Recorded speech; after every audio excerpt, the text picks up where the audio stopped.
जय हिंद विद्यार्थियों, क्या हाल चाल। सब बढ़िया। चलते हैं आज की बेहतरीन सी क्लास की ओर, क्योंकि पिछली क्लास में मैंने महत्वपूर्ण तरीके से आपको गुप्त वंश के बारे में पर महत्वपूर्ण जानकारी दी थी, और आज मैं प्रमुख रूप से गुप्त वंश को समाप्त कराकर आपको बताऊंगा समुद्रगुप्त के बारे में भी। ठीक है, तो याद रखें भैया, ये सारी चीज़ें आपके एग्जाम के लिए तथा आपके जीवन के लिए अति महत्वपूर्ण होने का कार्य करते हैं। यदि आप 2023 के अंतिम में एक बेहतरीन सी जॉब पाना चाहते हैं तो सीधा जुड़ जाएं फ्यूचर एकेडमी XYZ से, क्योंकि यह एक ऐसा प्लेटफॉर्म है जो कि best content, best material, best team के साथ आपको प्रोवाइड कराने का कार्य करता है।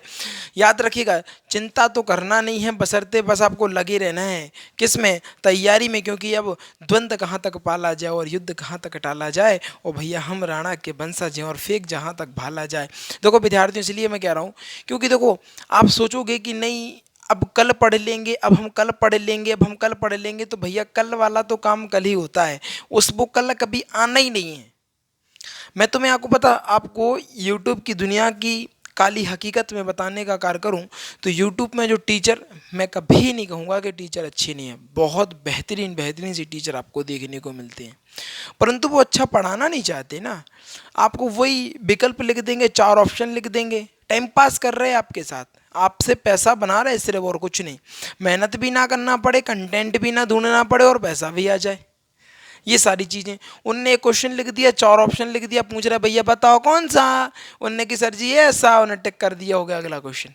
जबकि वो उससे बहुत लाख गुना अच्छा पढ़ा सकते हैं, परंतु पढ़ाते नहीं है। इसलिए नहीं पढ़ाते कि भैया उनका पेड कोर्स कौन लेगा। आप खुद विचार करो, अगर वो पूरा कंटेंट आपको यूट्यूब के माध्यम से पढ़ा देंगे तो उनका पेड कोर्स ऐप पर कौन लेने जाएगा, ऐप पर कौन पढ़ेगा। ये सारी दिक्कतें हो जाती हैं, इसीलिए भैया वो कंटेंट लिमिटेड दे पाते हैं। और याद रखिएगा, यूट्यूब से आपका सिलेक्शन अदर चैनल से कभी नहीं हो सकता, सिर्फ फ्यूचर एकेडमी XYZ से हो सकता है। ऐसा क्यों, मैं ऐसा क्यों कह रहा हूँ, इसका लॉजिक है। इसका लॉजिक है क्योंकि यहाँ पर जो चीज़ें आपको दी जाती हैं वो पूरा कंटेंट दिया जाता है, पूरा डिटेल में दिया जाता है, सभी चीज़ को बिल्कुल कहीं पर भी कुछ भी नहीं छोड़ा जाता, बिल्कुल विस्तृत रूप में बताया जाता है। आपकी दैनिक भाषा को लेकर, आपके दैनिक जीवन के एग्जाम्पल को लेकर आपको समझाया जाता है, जिससे कि आपके दिमाग में चीज़ें बेहतरीन तरीके से फिक्स हो जाएं। हम लोगों का प्रयास तो यही रहता है कि आप लोगों के लिए कहीं ना कहीं बेस्ट से बेस्ट कर सकें। और कभी कभी देखा होगा आपने कि बहुत ज़्यादा थकावट रहती है, परंतु फिर भी आपको क्लास अटेंड करते हैं, आपकी क्लास को लेने का हम कार्य करते हैं। इसके अलावा विद्यार्थियों, आपको बता दूं कि बहुत कम, बहुत रेयर चांस में आपकी छुट्टी आपको देखने को मिलती है, अन्यथा आपको डेली क्लास देखने को मिलती है अपनी फ्यूचर एकेडमी XYZ के माध्यम से। इसके अलावा आपको जीके की ट्रिक भी देता रहता हूँ, कहीं ना कहीं आपको बेस्ट बनाने के प्रोसेस में हूँ। मैं सोच रहा हूँ कि नहीं, आपको इस तरीके से बना दिया जाए, आप इस तरीके से जब भी एग्ज़ाम में बैठे ना, तो एग्जाम के जो क्वेश्चन है वो थर थर कांप जाएं, इस तरीके की चीज़ें आपके अंदर उत्पन्न हो जाएं, जिससे कि आपके जीवन में कष्ट उत्पन्न ना हो। तो चलेंगे बेहतरीन सी, जानदार सी, शानदार सी क्लास की ओर, देखते हैं आज की क्लास क्या कहती है। देखते हैं एक बार। अगर बात करें गुप्त वंश के बारे में तो समझिएगा इसी। अच्छा ये बताओ, गुप्त वंश की स्थापना किसने की थी, किसने की थी? श्री गुप्त ने की थी। हाँ, आपको बता दें, गुप्त वंश की स्थापना श्री गुप्त ने की थी, परंतु इनको वास्तविक संस्थापक नहीं माना जाता है, क्योंकि कुछ शासकों ने शासन तो किया, परंतु वो सामंत के रूप में शासन किया, ये वास्तविक संस्थापक नहीं माने जाते। और आपको कहें हम, बताइए गुप्त वंश का वास्तविक संस्थापक किसको कहा जाता है, तो आपके आपके ओंठों पर एक आंसर होना चाहिए, कहना सर जी चंद्रगुप्त प्रथम, क्या चंद्रगुप्त फर्स्ट। ठीक है, इतनी बात समझ में आ गई, आगे समझो। अच्छा ये बताओ, एक बात और बताओ, एक क्वेश्चन याद और आ गया। बताओ, किस वंश में स्त्रियों को सम्मान देना या समाज में समानता का अधिकार देना प्रारंभ किया था? कहना सर गुप्त वंश में। ठीक, आगे समझो। इस वंश में बाल विवाह भी प्रारंभ हुआ था, इस वंश में बाल विवाह की प्रथा प्रारंभ हुई थी। कौन सा वंश है जिसमें बाल विवाह की प्रथा को प्रारंभ किया था? कहना सर गुप्त वंश में। इतनी बात हो गई, आगे देखो। अगर बात करें प्रभावती गुप्त ने पुनः पूना पूना स्थित ताम्रपत्र अभिलेख में श्री गुप्त का वर्णन मिलता है। किसका वर्णन मिल रहा है? कहना सर जी श्री गुप्त का वर्णन हमें देखने को मिलता है। किस अभिलेख में? कहना सर ताम्रपत्र अभिलेख में। किस में? कहना पूना में स्थित ताम्रपत्र अभिलेख में श्री गुप्त जी का वर्णन हमें देखने को मिलता है। याद रखना इस बात को। एग्जामिनर क्वेश्चन करे कि बताओ श्री गुप्त जी का वर्णन किस अभिलेख में देखने को मिलता है? कहना सर जी पूना में स्थित ताम्रपत्र अभिलेख में इन लोगों श्री गुप्त का वर्णन देखने को मिलता है। आगे समझो, अगर वो कहे पारा का आविष्कार किस वंश में हुआ, तो कहना सर पारा का जो आविष्कार है वो गुप्त वंश में हुआ। कल समझो कितनी बड़ी बात है, समझ लो। पारे का आविष्कार कब हुआ था? कहना सर गुप्त वंश में पारे का आविष्कार हुआ था। आगे समझो, इस वंश में गरुड़ मुद्राएं सर्वाधिक लोकप्रिय थी। सर्वाधिक लोकप्रिय मुद्रा कौन सी है बताओ? इस प्रकार पूछेगा एग्जामिनर कि बताओ गुप्त वंश में सर्वाधिक लोकप्रिय मुद्रा कौन सी है? कहना सर जी वो है गरुड़ मुद्रा। कौन सी? कहना सर गरुड़ मुद्रा। आगे समझो, इस काल में गुजरात, बंगाल एवं तमिलनाडु वस्त्र उत्पादन के लिए प्रसिद्ध था। इस काल में कौन था? कहना सर गुजरात, बंगाल एवं तमिलनाडु वस्त्र उत्पादन के लिए क्या था? प्रसिद्ध था। ठीक है, आगे बात समझ में। या फिर एग्जामिनर इस प्रकार क्वेश्चन करेगा बताओ किस वंश में गुजरात, बंगाल और तमिलनाडु वस्त्र उत्पादन के लिए प्रसिद्ध था? तो आपको पता होना चाहिए गुप्त वंश में बहुत सर्वाधिक प्रसिद्ध था। ठीक है, आगे समझो। अगर बात करें इस वंश, जैसे अभी की हम बात करें, अभी वर्तमान की बात करें तो अभी कहते हैं हीरा का प्रमुख व्यापार कहाँ होता है? हीरा की घिसाई कहाँ पर होती है? तो कहना सर सूरत में। क्या होता है? सूरत में होती है।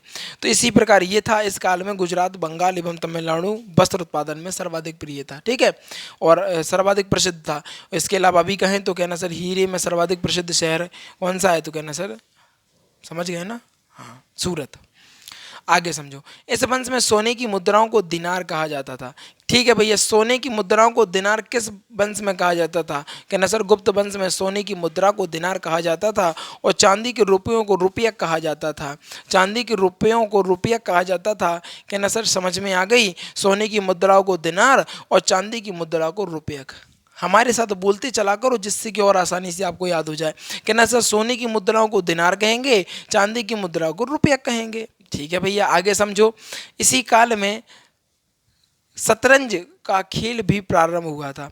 अगर पूछे एग्जामिनर बताओ शतरंज का खेल किस काल में या किस वंश में प्रारंभ हुआ, तो कहना सर जी गुप्त काल या गुप्त वंश में प्रारंभ हुआ था। जिसे हम चतुरंग कहा जाते हैं, जिसे हम क्या कहते हैं, क्या कहा जाता था उस समय? चतुरंग कहा जाता है।